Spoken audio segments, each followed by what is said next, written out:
तो माँ ने राम जी से कहा, प्रभु एक वरदान चाहिए। क्या? इस जन्म में जो अपराध भया है ना, मैंने अपने पति के वचनों पर विश्वास नहीं किया। मैं चाहती हूँ प्रभु अगले जन्म में भी आप उनकी अर्धांगिनी बना देना हमको, तो इस अपराध को अगले जन्म में मैं धोकर समाप्त करना चाहती हूँ। बाबा ने कहा तथास्तु, राम जी ने कहा तथास्तु, ऐसा ही होगा। लेकिन भवानी, इस जन्म में तो आप दक्ष की बेटी थी। आपके पिता के सर को गणों ने उखाड़कर और अग्निकुंड में जलाकर भस्म कर दिया है। बाद में बकरे का सर लाके उनको जीवित किया गया है। तो इस बार तो आप दक्ष की बेटी रही, अगले बार भी दक्ष की ही बेटी बना दूं? बोले ना, उसकी बेटी हूं इसलिए तो मर रही हूं। आप मुझे जड़ की बेटी बना देना, पत्थर की बेटी बना देना, कोई बात नहीं है, उस दक्ष की बेटी मत बनाना। मां ने कहा पत्थर की बेटी बना देना। इसलिए बाबा कहते हैं, ते ही कारण हिमगिरि गृह जाए, ते ही कारण हिमगिरि गृह जाए। मैया जनमी पार्वती तन पाए। इसी कारण सती मैया का अगला जन्म हिमांचल महाराज के घर में पार्वती जी के रूप में भया है। आइए एक बार भाव और श्रद्धा के साथ बोलिए पार्वती मैया की जय। मां का जन्म भया हो, नारद जी चले आए हिमालय के घर। हिमांचल जी ने खूब स्वागत किया, पांव पखारा, पूरे घर में छिड़कवाया है। पार्वती जी को बुलाकर हिमांचल जी ने नारद जी को प्रणाम कराया और कहा, आप तो मुनिवर त्रिकालज्ञ हैं, सर्वत्र आपकी गति है, त्रिकालदर्शी हैं। आप तनिक मेरी बिटिया का हाथ देखकर दोष बताइए, तो इसमें क्या क्या दोष लिखा है? कहु सुता के दोष गुण, पहले दोष बताइए। क्यों? गुण तो गुण है ही, दोष का पता चल जाए तो उसको दूर करवाएं। नारद जी पार्वती जी का हाथ लिए, हाथ में लगे देखकर बोलने, महाराज आपकी बिटिया का नाम उमा अंबिका भवानी है। अरे ये तो समस्त सद्गुणों की खान है। आपकी बेटी के कारण आपकी कीर्ति बढ़ेगी। संसार की स्त्रियां आपकी बेटी के नाम का स्मरण करके पातिव्रत धर्म का पालन करेंगी। इसका सौभाग्य सदा अचल रहेगा। हिमांचल जी कहे, ऋषिवर हम तो दोष बताने के लिए कहे थे। नारद जी कहे, दोष होगा तब न बताएंगे। हाँ, आपकी बेटी में तो नहीं, लेकिन आपकी बेटी का जो दूल्हा होगा ना, उसमें 2-3 दिखाई पड़ रहा है। कहिए तो दुल्हवे का बता दे। हिमांचल जी कहे, उसी का बताइए। बोले पहला दोष अगुण होगा। नारद जी कहना चाहते हैं कि सत रज तम तीनों गुणों से परे होगा। हिमांचल जी समझ लिए उसमें कोई गुण नहीं होगा। नारद जी बोले अगुण के बाद अमान होगा, अर्थात मान सम्मान से परे होगा। हिमांचल जी समझ लिए उसका कोई सम्मान नहीं करेगा, उसके माता पिता नहीं होंगे, उदासीन होगा, विशाल जटाएं होंगी उसकी, जोगी होगा, अमंगल वेश होगा। ऐसा पति आपके बेटी को मिलेगा। हाथ में रेखा बता रही है, अस स्वामी यही कह मिली ही परी हस्त अस रेख। आई राम, सुनकर ये दोनों रोने लगे, पार्वती जी भी रोने लगी। परंतु दशा एक समुझब बिलगाना, दशा एक है, दोनों तरफ रो रहे हैं, लेकिन कारण अलग है। हिमांचल जी मैना जी इसलिए रो रहे हैं कि इतनी सुंदर बिटिया के लिए ब्रह्मा ने ऐसा बावला दूल्हा लिख दिया। और पार्वती मैया प्रसन्नता में रो रही हैं, खुशी से। क्यों? जैसे नारद जी ने लक्षण बताए न दूल्हे का, सोचने लगी जो जो बता रहे हैं ये सब तो हमरे भोले भंडारी में मौजूद है। इसका अर्थ है राम जी से जो मैंने वरदान मांगा था ना, राम जी ने मुझको वरदान प्रदान कर दिया। मां एकदम गदगद, आंसू आंसू पोंछने के बाद नारद जी से हिमांचल जी ने धीरे से कहा, बाबा कौन उपाय है, दुल्हा बदल दिया जाए। ले दे के काम चले तो हम उसके लिए भी तैयार, दुल्हा बदल दीजिए। आई राम, सुनते नारद जी आवेश में, कह मुनि सहिमवंत सुन जो विधि लिखा लीला, देव दनुज नर नाग मुनि को न मेट निहार। कहे हिमांचल जी, मेरे ब्रह्मा पिताजी ने आपकी बिटिया के भाग्य में जो लिख दिया, कोई देवता, दैत्य, मनुष्य, नाग, मुनि कोई मिटा नहीं सकता। दूल्हा तो यही मिलेगा, तय है। लेकिन एक बात कहें, समर्थवान व्यक्ति को ना दोष नहीं लगता। हिमांचल जी बोले कैसे दोष नहीं लगता? अरे देखिए ना, सांप छू जाए तो जीव अशुद्ध हो जाता है, उसके बाद शुद्धि करनी पड़ती है। बोले हाँ ये बात। वर का जो जो लक्षण मैंने बताया है, इस पूरे चराचर में ये सारे लक्षण केवल एक ही व्यक्तित्व के अंदर पाए जाते हैं, जिनका नाम है भगवान शंकर। और यदि शंकर भगवान से आपकी बिटिया का विवाह हो गया महाराज, तो आपकी बेटी का कल्याण होगा। अपनी बेटी से कहिए तपस्या करें, तपस्या से जीवन में कुछ भी प्राप्त किया जा सकता है। तप आधार सब सृष्टि भवानी। पार्वती मैया सुनी तो माँ ने जाकर वन में कठोर तपस्या किया है। माँ ने इतनी छोटी सी उम्र में माँ ने हजारों वर्ष तपस्या की।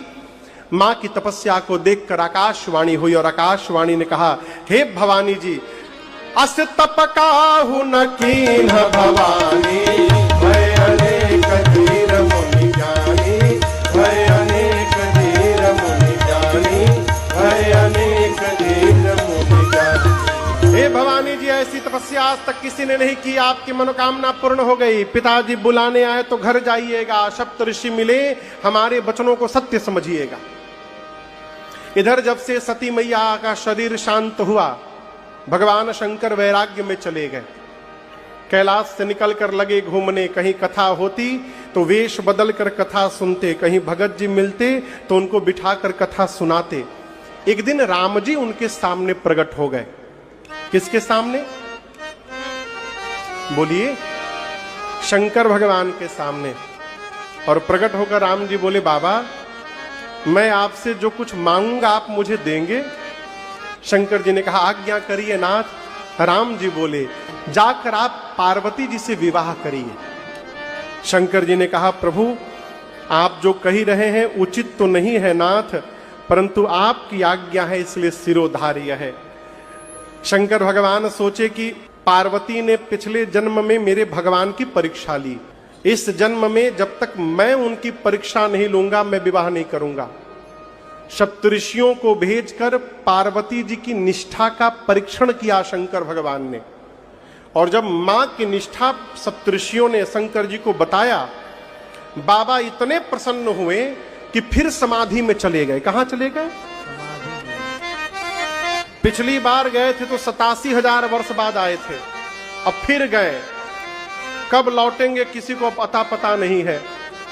बाबा समाधि में गए और इसी बीच धरती पर एक दैत्य ने जन्म लिया जिसका नाम था ताड़कासुर। आपको एक बात बताऊं, ये जितने असुर हैं ना, इन सब असुरों का एक सूत्री कार्यक्रम था जीवन का। जन्म लो, तपस्या करो, अब ब्रह्मा जी से वरदान लो हम मरे नहीं। सब ससुरे मरे। तप किया, ब्रह्मा जी आए, कहे मांगो, मांगा मैं मरूं नहीं। ब्रह्मा जी कहे ये तो सब मांगते हैं, दूसरा कुछ मांगो। तुम्हारी बिरादरी का जो तप करता है, तुम लोग मीटिंग करके मांगते हो क्या? जो तप करता है यही मांगता है, मरूं नहीं, दूसरा कुछ मांगो। सोचने लगा क्या मांगू, तो सोचा कि शंकर भगवान समाधि में है, उनकी पत्नी है ही नहीं, जल गई है, अब उनका कोई बेटा भी नहीं है। तो कहता है कि शिव के शुक्र से जो पुत्र उत्पन्न हो उसी के हाथों मेरी मृत्यु हो। क्यों? जानता है ना पत्नी है ना बेटा है, ना बेटा है ना मैं मरूंगा, अब तो मैं अमर हो गया। पाया वरदान, लगा देवताओं को दौड़ा दौड़ा कर मारने। अब देवता पहुंचे ब्रह्मा जी के पास, त्राहि माम, कैसे मरेगा? ब्रह्मा जी बोले ऐसा ऐसा वरदान लिया है। देवता कहे फिर तुम मर भया, आप भी वरदान दे दिया। बोले मैंने दिया नहीं, तप करके उसने मांग लिया, तो कैसे मरेगा? न शंकर भगवान की पत्नी है, न बेटा है, न बेटा है, न मरेगा। अब तो ब्रह्मा जी बोले चिंता मत करो, दूसरी शादी की पूरी तैयारी कर लिया हूं, कन्या तैयार है, आप लोग तो केवल दूल्हे को तैयार करो। हाँ चलो चलो, कहाँ है बाबा? बोले समाधि में। सब देवता रुक गए। बोले समाधि में? जो जाएगा मर जाएगा। मरने के डर से इधर भाग गया। इतनी कुटाई भई है हमारी तारकासुर से, और फिर आप भिजवा रहे हो वहां। बोले आप मत जाइए। ब्रह्मा जी ने कहा देखो, तो तुम लोगों के पास ले दे के एक बचे हैं काम। यदि उनको ध्यान से बाहर बुलाना है तो कामदेव को बुलाओ, वही शंकर जी को समाधि से बाहर लाएंगे। कामदेव को बुलाया गया। परहित जानकर तदपि कर मैं काज तुम्हारा है। जानते हैं कि मेरी मृत्यु निश्चित है, परंतु परमार्थ करने के लिए, परहित करने के लिए कामदेव तैयार है। चल पड़े। पूरे अपने प्रभाव का विस्तार किया। पूरी सृष्टि काम के वशीभूत हो गई। छोड़ उसको जिस पर मेरे राघव जी की कृपा बनी रही। पहुंचे कैलाश। देखे जिस पूरी सृष्टि पर मेरा प्रभाव पड़ा, शंकर पर कोई प्रभाव नहीं पड़ा है। जहां राम बैठा है वहां काम प्रवेश करेगा। क्रोध आया कामदेव को। अपनी मृत्यु को निश्चित जानकर एक आम के वृक्ष के ऊपर जाकर बैठ गए। अम्र पल्लवों के पीछे छिप गए झुरमुटों में, और अपने धनुष पर 5 पुष्प के विषम बाण चढ़ाकर खींच कर छोड़ दिया। जैसे बाण लगा बाबा के हृदय में हो, नेत्र खुल। दाहिने देखे, बाएं देखे, सामने देखे, कोई नहीं दिखाई पड़ा। तब तक अचानक आम के पत्तों के पीछे छिपे काम पर दृष्टि गई, और जैसे बाबा ने कामदेव को देखा, ताबसीबती सर नयन उघारा, चितवत काम भयउ जरि छारा, चितवत काम भयउ जरि छारा, चितवत काम भयउ जरि छारा। जैसे तीसरा ज्ञान चक्षु खुला, ज्ञान नेत्र खुलते कामदेव जलकर भस्म हो गया। जैसे काम भस्म भया हो, देवता तो सब डर गए, और जितने निशाचर थे नाचने लगे। क्यों? अब काम ही भस्म हो गया तो अब बाबा का पुत्र कहां से होगा। अब तारकासुर मरने वाला नहीं है। कामदेव जलकर भस्म भया। कामदेव की अर्धांगिनी रति पहुंची किसके पास? शंकर भगवान के पास। रति का सीधा प्रश्न, आपने मेरे पति को क्यों मारा? बाबा ने कहा जो राम को हटाकर काम का प्रवेश कराए उसकी हत्या करना ही उचित दंड है, इस कारण मारा तुम्हारे पति को। रति ने कहा बाबा, लेकिन मेरा पति तो आपका हित करने आया था।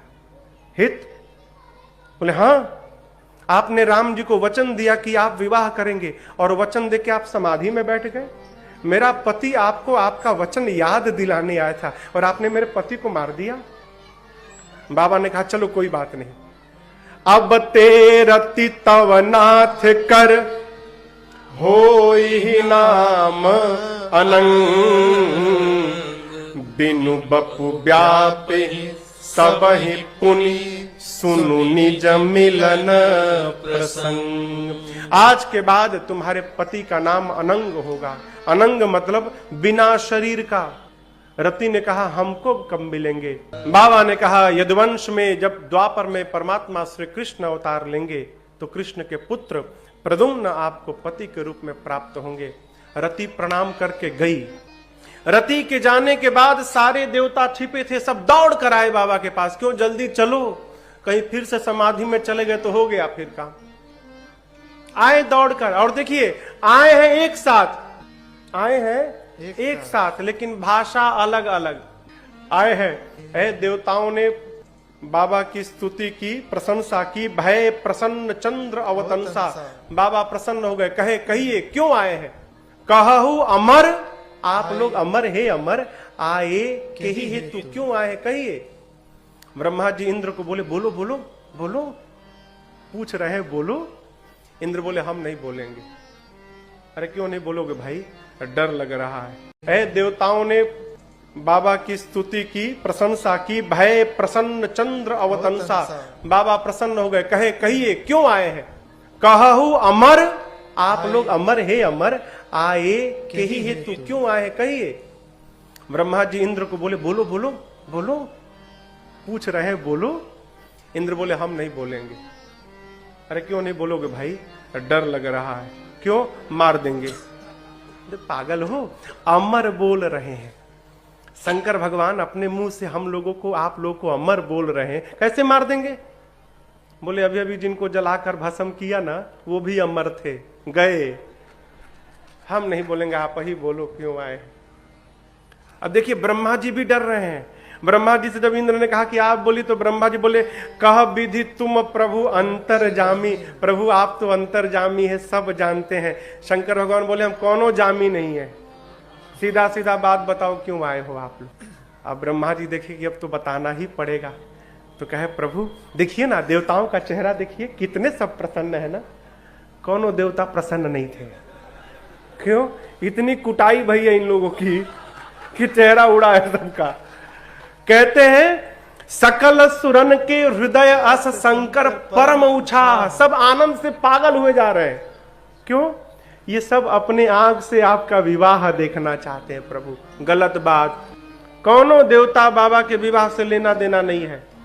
यदि विवाह देखना होता तो सती जी जली थी तभी आ जाते कि बाबा देखा नहीं जा रहा है, दूसरा विवाह करिए। ये तो कहिए पिटाई भई, ये तो विवाह की याद आ गई। जानते कि विवाह के बाद पुत्र होगा तो मारेगा। ब्रह्मा जी कहे आपने राम जी को वचन भी दिया है प्रभु।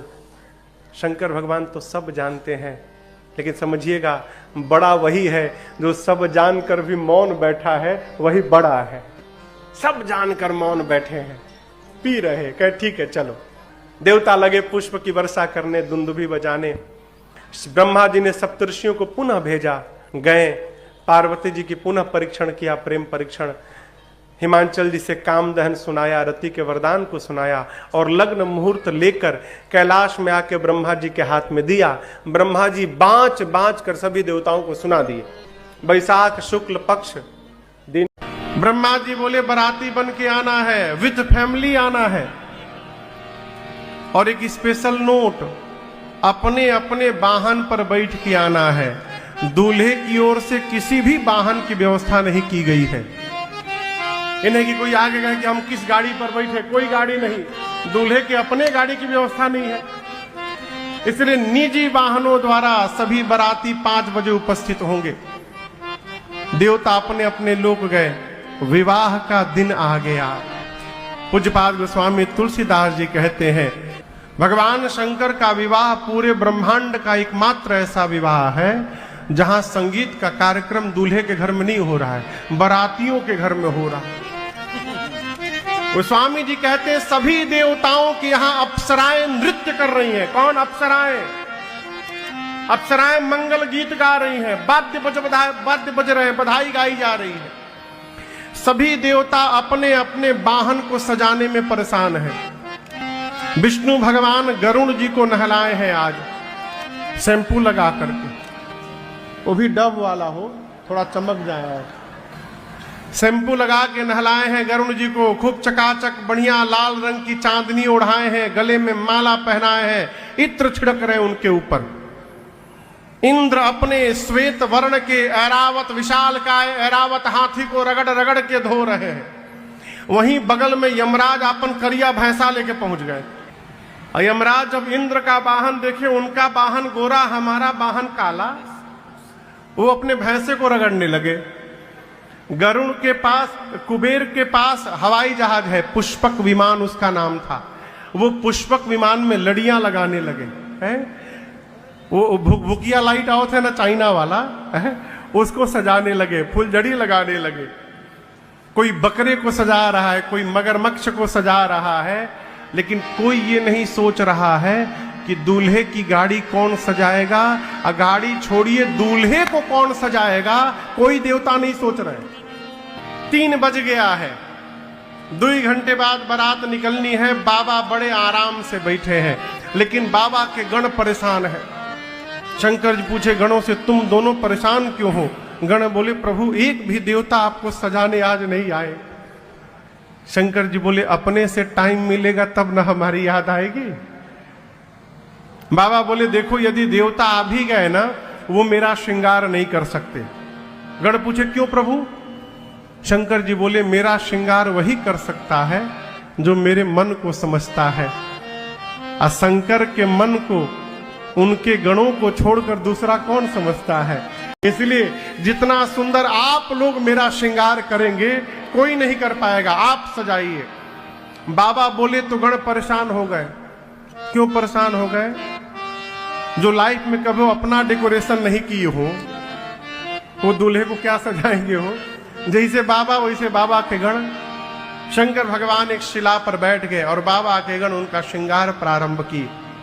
शिव ही शंभु गण करहि श्रृंगारा, शिव ही शंभु गण करहि श्रृंगारा। जटा मुकुट अहि मोर सवारा, जटा मुकुट अहि मोर सवारा। बाबा के गण सोचने लगे कहां से प्रारंभ किया जाए। आपसे कहूं सबसे पहले दृष्टि गणों की गई कहां? बाबा की जटाओं पर। काम दहन के समय इतना क्रोध आया था भगवान शंकर को कि उनकी पूरी जटाएं बिखर गई थी। गणों ने कहा इनको व्यवस्थित पहले किया जाए। जटाओं को लेके समेटना प्रारंभ किए। सिर पर समेटते समेटते ऐसा समेट दिए कि जटाओं ने मुकुट का आकार ले लिया। यहां दर्शन करिए, जैसे मुकुट का आकार बना। दूसरा गण बोला बस बस, डोंट टच इट नाउ, अब इसको छूना नहीं है। क्यों? टोपी का काम खत्म, ये दूल्हे का टोपी हो गया। एक गण बोला कितनो बढ़िया टोपी दूल्हा सरकार पहन ले, जब तक मौर न लगाएंगे तब तक दूल्हा कैसे बनेंगे। अब कैलाश में मौर कहां से आवे, वहां मार्केट तो है नहीं। एक गण बोला टेम्परोरी मौर चलेगा। शंकर जी बोले कैसनो चलेगा, ले आओ। वो गण गया एक जगह, 3-4 हजार सांप नाच रहे थे। नाच रहे थे मतलब विवाह में अपना अपना प्रदर्शन का प्रैक्टिस कर रहे थे। तो गण जाकर सांपों से बोला सुनो, तुम में से पतले पतले जो सांप है बाहर निकलो। सांप पूछे कितने पतले? गण बोला 10 mm से नीचे वाले। 300-400 पतले पतले लंबे लंबे सांप बाहर आ गए। उसमें 35-40 सांपों को पकड़ के, रंग बिरंगे सांपों को पकड़ के सबके सिर को ऊपर करके बांधा और लाकर बाबा के जटाओं के मुकुट में पहना दिया। सांप से कहा कि जब जब बाबा सिर हिलाएंगे फन फैला देना है। सर्पों का पूंछ बाबा के चेहरे के आगे झूलने लगा। सर्पों ने फन फैला लिया। शंकर जी पूछे हटाकर ई का है हो? गण बोले प्रभा यही आपका मौर है। जटाओं के मुकुट पर बाबा गदगद हो गए। क्यों? राम जी 14 साल वन में रहे तो जटाओं का मुकुट बना के रहे।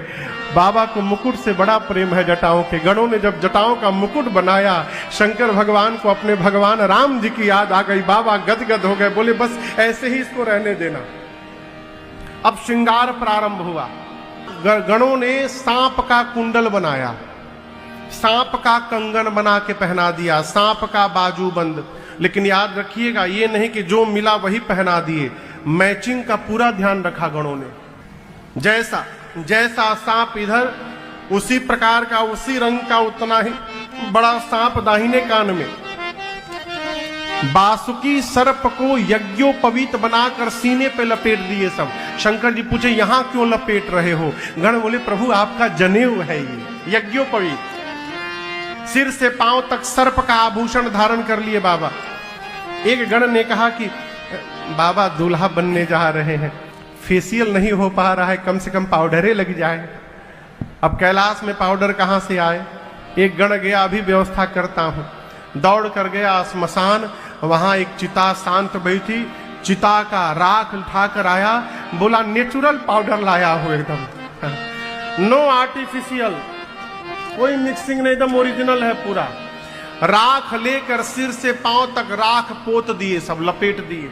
3 नेत्र है बाबा के, ललाट पर चंद्रमा है, सिर पर देव नदी गंगा है, एक हाथ में त्रिशूल एक हाथ में डमरू। गणों ने कहा कि गला सुना लग रहा है, माला नहीं पहने बाबा। बोला माला कहां से? एक गण बोला क्या करे प्रभु, कोई भी माला पहनाएंगे वहां जाते जाते मुरझा जाएगा। एक गण बोला, बाबा यदि आपकी आज्ञा हो तो हम एक ऐसा माला बनाना जानते हैं, लाइफ टाइम गारंटी है उसकी। मैं गारंटी लेता हूं, लाइफ टाइम कभी मुरझाए, हमेशा मुस्कुराता हुआ माला। गण बोले बस वैसे ही पहनाओ। गया श्मशान दौड़कर, अब की बार 40 खोपड़ी लेके आया, नरमुंड, वो सारे खोपड़ी मुस्कुराते हुए एक लंबे सांप में सभी खोपड़ियों को डाला और सांप का सिर पूंछ के बाबा के गले में पहना दिए। बाबा बोली क्या है हो? गण बोले प्रभु इसकी लाइफ टाइम गारंटी है, ये कभी मुरझाएगा नहीं। देखिए कितना सुंदर हंसता हुआ नूरानी चेहरा लगा हुआ है इसमें है? खोपड़ी की माला पहना दिए बाबा को सब। एक हाथ में त्रिशूल, एक हाथ में डमरू लेकर जब बाबा खड़े भये, गणों ने कहा प्रभु इस तरह यदि आप वहां पहुंच गए, हो गया विवाह आपका, सब भाग जाएंगे डर के। सांप से कहा जब तक बाबा विवाह करके आए नहीं तुम हिलना मत यहां से।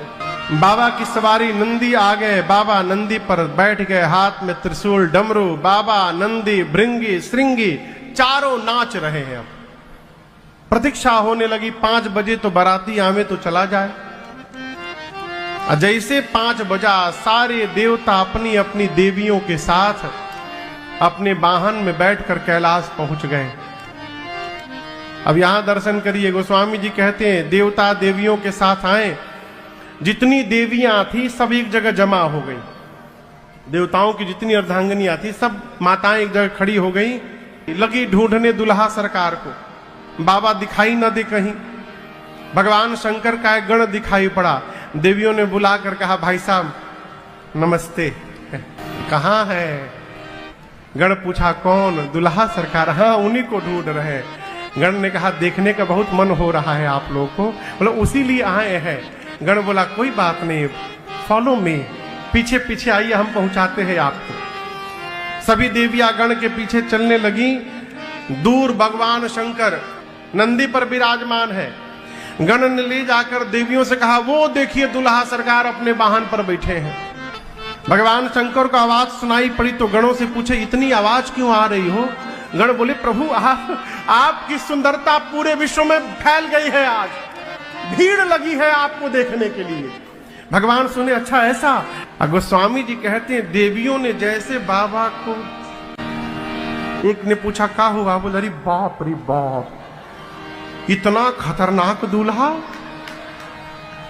ऐसे दूल्हे के लिए भी दुल्हन बनी है? कौन बाप अपनी बेटी का विवाह करेगा इतने डेंजरस दूल्हे के साथ? देवियां भगी वहां से, जाकर देवताओं को बताई। देवताओं का चेहरा उतर गया। देवता बोले बताओ इतना मेहनत करके मेकअप की अपना ऐसा दूल्हा जाएगा तो हम लोगों को कौन देखेगा? विष्णु भगवान देवताओं से बोले देखिए दूल्हे लायक उसकी बारात नहीं सजी है। यदि हम लोग इस दूल्हे के साथ चले जाएंगे तो वहां हंसी हो जाएगी। ब्रह्मा जी बोले फिर क्या किया जाए? विष्णु भगवान बोले दूल्हे को छोड़िए, सभी देवता अपने जमात के साथ आगे बढ़िए। इंद्र बोले दूल्हा बोले बाद में आते रहेंगे, आप लोग आगे बढ़िए। शंकर भगवान को छोड़कर सभी देवता चले गए। बाबा जिस नंदी पर बैठे थे, नंदी ने देखा बाराती भाग गए। नंदी ने कहा बाबा बाराती भाग गए, जिसके लिए आप वेट कर रहे थे वो आपका वेट नहीं किए, छोड़ के चले गए। एक बार डमरू बजाइए, हम दौड़कर सबसे आगे निकल जाएंगे। बाबा बोले कहीं नहीं जाना, यहीं खड़े रहो। भृंगी ने हाथ जोड़कर कहा प्रभु बाराती छोड़ के चले गए, बिना बाराती का दूल्हा जाएगा, क्या होगा संसार में? हंसी हो जाएगी हम लोग की। भगवान शंकर बोले अपने ग्रुप के साथ जो आनंद आता है वो दूसरे के ग्रुप में आनंद आने वाला नहीं है। अपनी पार्टी बुलाओ। गण बोले प्रभु अपनी पार्टी को तो निमंत्रण भेजा नहीं गया है। शंकर बोले हमारी पार्टी को कोई निमंत्रण नहीं देता, वो बिना बुलाए आते हैं। एक बार आवाज लगाओ सब आएंगे। भृंगी ने निकाला झोली से तुतुहिया, फूंका कैलाश पर, हारा हारा महादेव, हारा हारा महादेव, हारा हारा महादेव, हारा हारा महादेव, हारा हारा महादेव।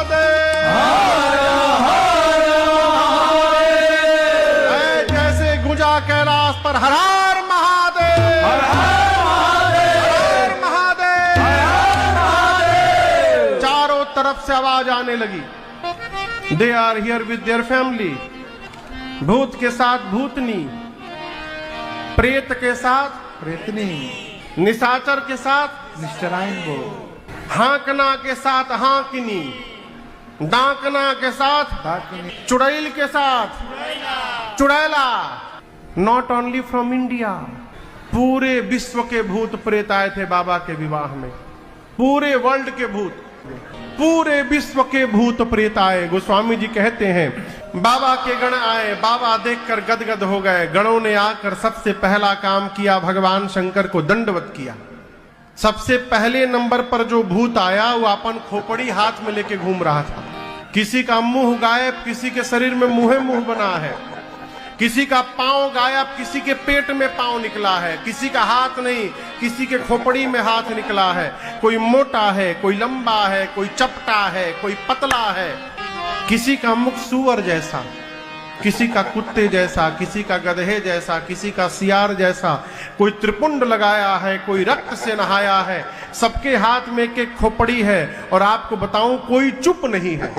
अब उस तरह बाबा की पूरी पार्टी नाच रही है और सब गा रहे हैं। अब आप कल्पना करिए, गधा, सूअर, कुत्ता, सियार एक साथ गाने लगेंगे, कितना मेलोडियस वॉइस निकलेगा हो। बाबा की बारात चली कैलाश से, हारा हारा महादेव, सारे भूत प्रेत नाचते हुए।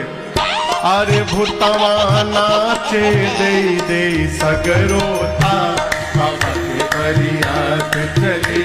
अरे भूतवा नाचे दे दे सगरो था, बाबा के बरियात चले। हारा हारा महादेव। आगे आगे देवता गए हैं। एक देवता को सुनाई पड़ा पीछे से हर हर महादेव की आवाज। सोचे बाराती हम हैं, आगे चले आए, पीछे से हर हर महादेव कौन गाने लगा। वो पीछे मुड़कर देखे, अरे बाप। दूसरे देवता ने कहा पीछे क्या देख रहे हो। उस देवता ने कहा एक बार आपहू देख लो। जिस गांव के निकट से बाबा की बारात गुजरती है, पूरा गांव खाली। लोग अपना परिवार लेके भाग लिए। भागो जल्दी, कहूं बाराती का मूड डिस्टर्ब हुआ ना, भगवान मालिक है। बारात पहुंची नगर के बाहर हिमांचल जी के। हिमांचल जी के नगर से अगुवान हाथी घोड़ों पर बैठकर नगर के द्वार पर पहुंचे। सबसे आगे कौन आया है? देवता। देवताओं की टोली है, एक से एक सुंदर सुंदर देवता। अगुवानों ने जब देवताओं का समाज देखा तो अगुवान नाचने लगे। बोले जीवन में इतनी सुंदर बारात आज तक हम लोगों ने नहीं देखी। कितनी सुंदर बारात है, इसमें से दूल्हा कौन है हो। अब दूल्हा समझ में नहीं आ रहा है, ना कोई घोड़ी पर बैठा, ना कोई पालकी पर बैठा।